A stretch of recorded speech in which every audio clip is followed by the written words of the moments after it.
10 years ago, my own brother took everything from me. My home, my savings, my future. And the worst part wasn't losing those things. The worst part was realizing the person who betrayed me was someone I had trusted my entire life. Back then, everyone believed him. No one believed me. I walked away with nothing while he kept everything.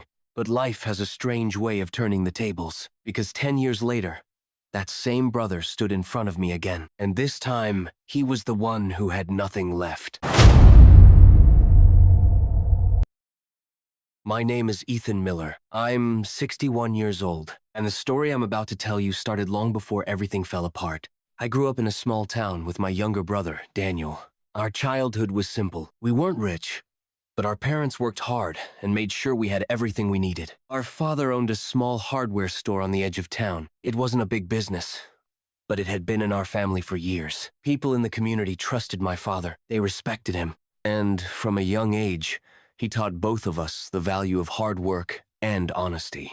I was the older brother, so naturally I spent more time helping him in the store. After school, I would sweep the floors, organize shelves, and sometimes help customers find what they needed. Daniel wasn't very interested in the business. He had a different personality. While I preferred routine and responsibility, Daniel loved excitement. He was charming, confident, and always knew how to talk his way out of trouble. People liked him. In fact, most people liked him more than they liked me. But despite our differences, we were still brothers. We shared the same house, the same parents, the same childhood memories. At least, that's what I believed back then. Years passed, and eventually our father grew older. Running the hardware store became more difficult for him. One evening, when I was in my early 40s, he called both of us into his office. I still remember the way he looked that night. Serious, but calm. "I can't run the store forever," he told us. "It's time for one of you to take over." I already knew what he was going to say next. For most of my life, I had worked beside him, learning everything about the business, managing inventory, handling finances, dealing with suppliers. So when he said he wanted me to run the store someday, it didn't surprise me. But what did surprise me was Daniel's reaction. He smiled, but there was something strange in that smile. Something I didn't fully understand at the time. After our father passed away 2 years later, the store officially became my responsibility. Daniel, however, still had a share of the inheritance. Our parents had left the business ownership split between us. 50% for me, 50% for him. At first, I thought it would work. Daniel told me he trusted me to run the store. He said he didn't want to deal with the day-to-day responsibilities. "All you have to do is handle the business," he said. "We'll split the profits." It sounded fair, and because he was my brother, I believed him. For a while, everything went smoothly. The store continued doing well. Customers remained loyal, and every few months, I transferred Daniel his share of the profits. But slowly, things started to change. Daniel began asking more questions about the finances. At first, it seemed normal. After all, he owned half the business. But eventually, his questions turned into accusations. He started claiming the profits should be higher. He said I wasn't being transparent. I tried to show him the records, the receipts, the accounting reports, but nothing seemed to satisfy him. Then one day, everything collapsed. It started with a letter from a lawyer. At first, I thought it was some kind of mistake, but the moment I opened it, my heart dropped. Daniel was suing me. According to the documents, he was accusing me of mismanaging the business and hiding profits. I couldn't believe what I was reading. My own brother taking me to court. I immediately called him. "Daniel, what is this?" I asked. His voice on the phone was cold. "It's business, Ethan. Business."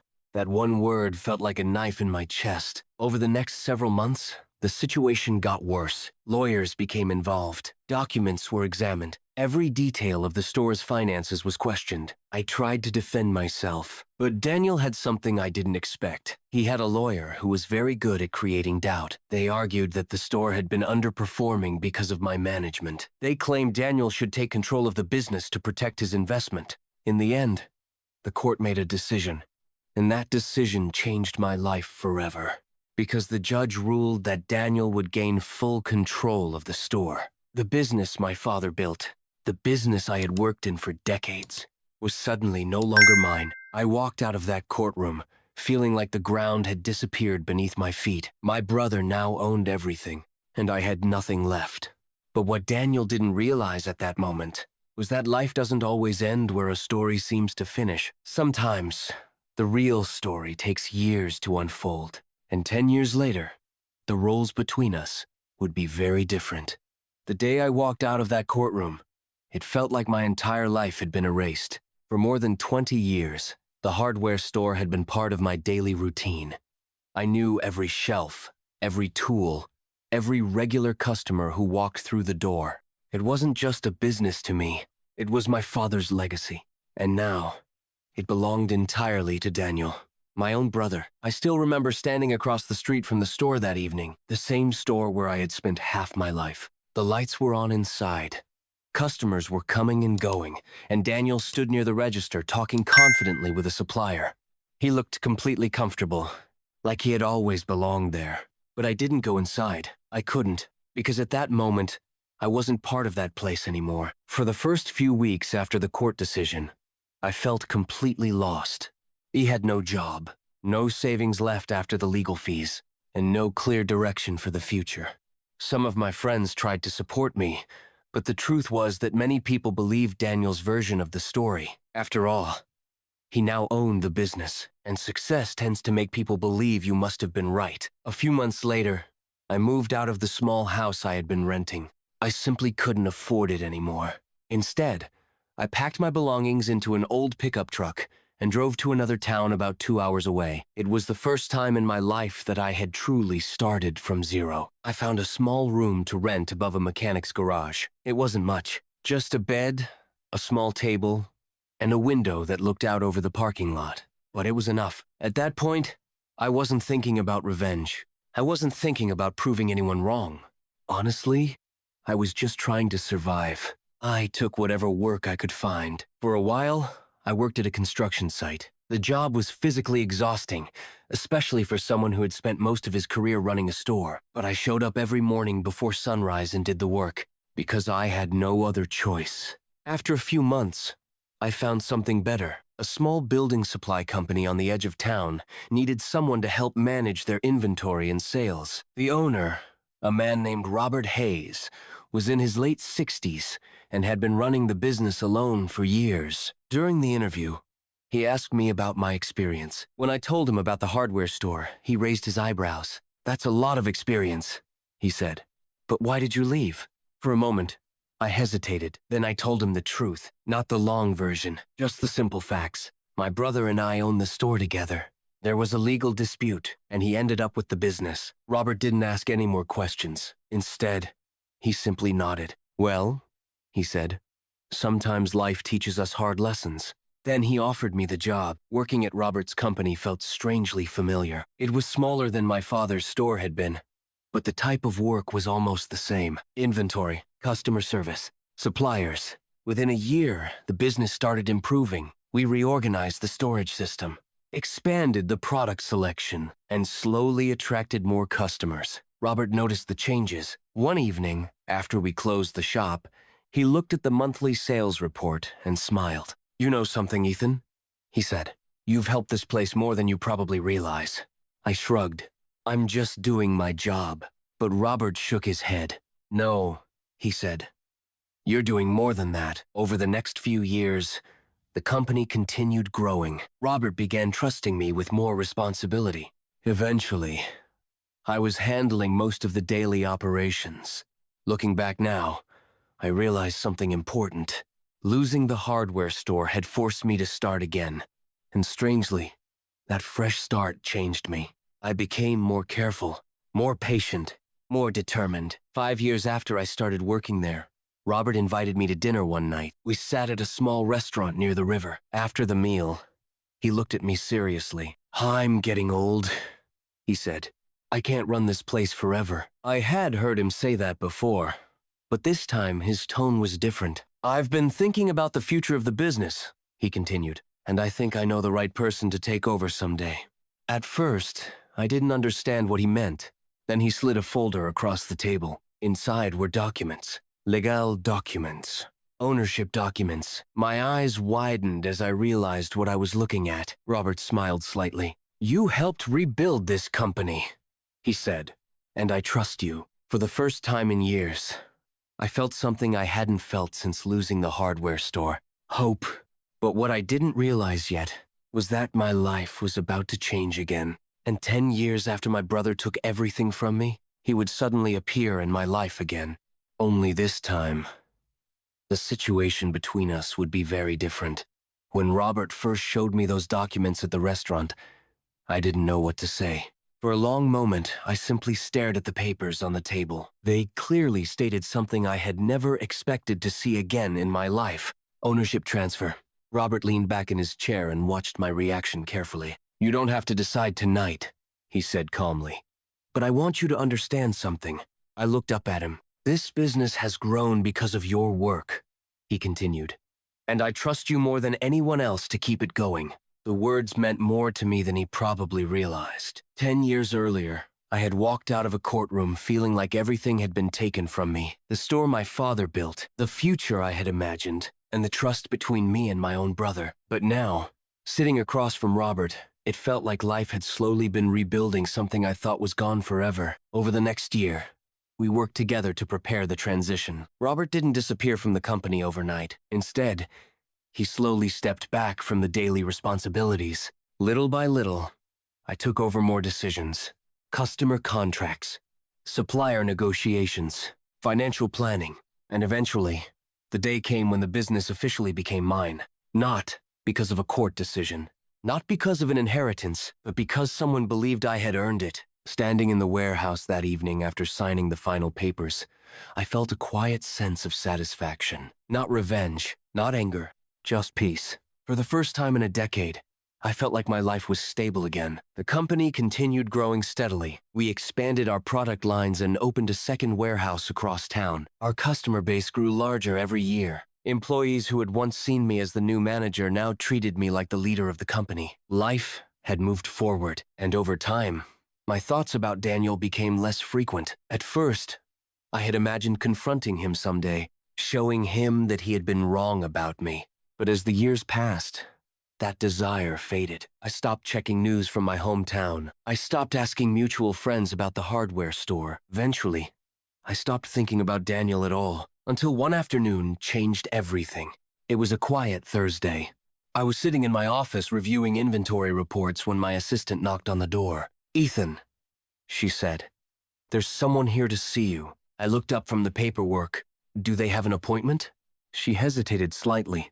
No, but he says he knows you. That wasn't unusual. Customers and suppliers often stopped by unexpectedly. Who is it?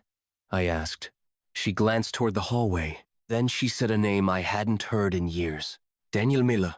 For a moment, I thought I had misunderstood, but the look on her face told me I hadn't. Daniel, my brother. After 10 years of silence, my first reaction was disbelief. My second reaction was something more complicated, curiosity. I stood up slowly. Send him in, I said. A few seconds later, the door opened, and Daniel walked into my office. For a brief moment, we simply stared at each other. 10 years had changed both of us. His hair was thinner now. His shoulders looked slightly slumped, and the confident energy he once carried so easily seemed faded. But it was still him, still my brother. Ethan, he said quietly. His voice sounded different too, less sharp, almost uncertain. I gestured toward the chair across from my desk. Sit down. He sat slowly, looking around the office. His eyes paused on the large window overlooking the warehouse. Then they moved to the company logo on the wall. You're doing well, he said. It wasn't an accusation. It sounded more like a realization. I folded my hands on the desk. What do you want, Daniel? For a moment, he didn't answer. Instead, he stared at the floor. And suddenly, I noticed something I had never seen before in my brother. Embarrassment. Finally, he took a slow breath. The hardware store, he began. Then he stopped. His voice seemed to catch in his throat. I waited. Eventually, he continued. It's gone. The words hung in the air between us.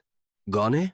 I didn't react right away, but my mind was already trying to understand what he meant. The business failed, Daniel said quietly. A few years ago. I leaned back slightly in my chair. I had imagined many possibilities about how our next conversation might go, but this wasn't one of them. What happened?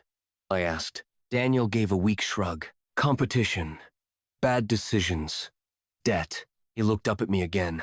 And eventually, bankruptcy. The room became very quiet. 10 years earlier, Daniel had taken everything from me. The store, the business, my livelihood. And now, he was sitting in my office admitting he had lost it all. But the real surprise came with his next words. "Ethan," he said carefully, "I need your help." For several seconds after Daniel said those words, I didn't respond. I need your help. 10 years earlier, those were words I never imagined hearing from him. Back then, Daniel had stood confidently in that courtroom while everything I had worked for was taken away. He didn't hesitate. He didn't doubt himself. And he certainly didn't look like someone who would ever need help from me. But now, sitting across from my desk, he looked completely different. Older, tired, and maybe, for the first time in his life, uncertain. I leaned back in my chair and studied him quietly. "What kind of help?" I finally asked. Daniel rubbed his hands together nervously before answering. "It's complicated." I raised an eyebrow slightly. "Try me." He sighed and leaned forward. "After the hardware store started struggling, I tried to fix things. I borrowed money to keep the business running." "How much?" I asked. Daniel hesitated. "Too much." That answer didn't surprise me. I had spent years managing finances and businesses. I knew how quickly debt could grow when someone kept trying to save a failing operation. "Eventually, the bank stepped in," he continued. "Then the suppliers demanded their payments, and the store closed," I said. Daniel nodded slowly. "That was 3 years ago." I crossed my arms. "So what have you been doing since then?" He looked down again. "A little bit of everything," he admitted. "Small jobs, temporary work." For the first time in our conversation, I noticed something else. Pride. Or rather, the lack of it. Daniel had always been proud, confident, even arrogant. But the man sitting across from me now seemed humbled in a way I had never seen before. "So why are you here today?" I asked. Daniel swallowed. "I heard about your company." "How?" "A mutual friend from town," he said. "He mentioned that you built something big here." I glanced toward the warehouse through the office window. Forklifts were moving inventory across the floor below. Employees were loading trucks for deliveries. The company had grown far beyond the small operation Robert and I had started with. Daniel followed my gaze. "You did well, Ethan," he said quietly. His voice carried something unexpected. Not jealousy, respect. That alone felt strange. But then he finally explained why he had come. "I need a job." The words were simple, but hearing them from Daniel felt almost unreal. 10 years ago, he had taken the store that supported my entire life. And now, he was asking me for work. Part of me expected anger to rise, resentment, maybe even satisfaction. But instead, I felt something more complicated. Memories of our childhood, of playing baseball in the backyard, of helping our father stack shelves in the store, of a time when Daniel wasn't my rival, but simply my brother. Still, I had to ask the obvious question. "Why should I hire you?" Daniel didn't argue. He didn't try to defend his past actions. Instead, he answered honestly. "Because I made mistakes," he said. His voice was steady now, and I'm trying to start over. The words felt strangely familiar. Because 10 years earlier, I had been in exactly the same position. Starting over, with nothing. I stood up and walked to the window. For a moment, I watched the activity in the warehouse below. Employees moving efficiently, orders being prepared, a business that had taken years of effort to build. Behind me, Daniel waited silently. Finally, I turned around. "There's something you need to understand," I said. Daniel nodded. "I know. I'm not the same person I was 10 years ago." His eyes met mine. "I can see that." I studied him carefully. Maybe life had changed him. Maybe losing everything had forced him to learn lessons the hard way. But trust isn't something that comes back easily, especially after betrayal. Still, there was something about this moment that felt important. Not for business. For closure, I walked back to my desk and sat down again. "I don't have a position for you in management," I said calmly. Daniel nodded immediately. I wasn't expecting one. That answer surprised me. However, I continued, we are expanding our second warehouse. He looked up slightly. They need someone to help with inventory and logistics. It wasn't a glamorous job, not even close. But it was honest work, the same kind of work I had done when I first started rebuilding my life. Daniel seemed to understand that. You'd be reporting to a supervisor, I added. No special treatment. I understand, he said quickly.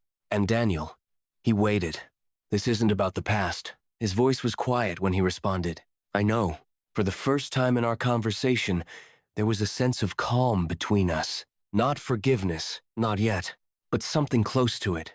Because sometimes, karma doesn't come in the form of revenge. Sometimes, it simply gives people the chance to see life from the other side.